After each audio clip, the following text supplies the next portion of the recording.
characterized by an irregular trapezoidal floor plan. The walls of this room have been entirely lined with frescoes depicting the woods, repeating the iconographs and themes found in the adjacent rooms.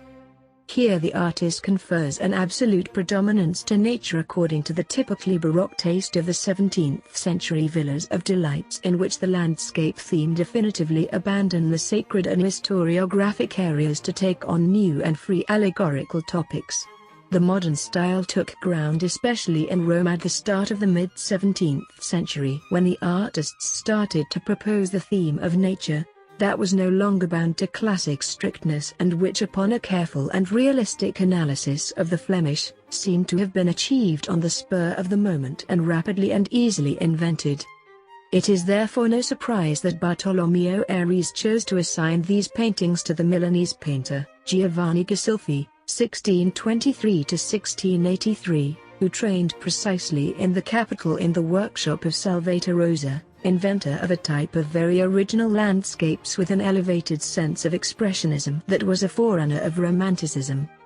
According to an inventory at the end of the 17th century, the so-called Covetta, Little Owl, room was used as both a bedroom and a little music room, without specifying its original usage that was probably as a naturalistic wonderkammer.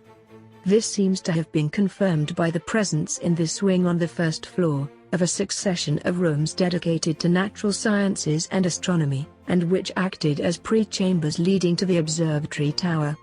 This function would also explain the insistent portrayal of animal species, particularly multicolored birds with their various allegorical symbols. Among these, besides the owl from which the name of the room derives, were also the winding heron, reinterpreted by critiques as a variation of the stem of the Borromeo family, and a symbol of meekness and loyalty, and the monkey, often associated to evil and sin. At the lower end of the eastern wall, the falling of a piece of plaster brought to light a piece of painting completely filled by a scene depicting young dames seated with a white greyhound. Critiques clashed on the interpretation of this. Some, in fact, proposed that it refers explicitly to the commission of the father of Bartolomeo III Ares, Giulio I, and that the work is absolutely prior to the Woods period, while others trace it to a pictorial work subsequent to the works of Ghisolfi, produced on purpose in an archaic style, and showing the young woman with a typically 17th century hairdo.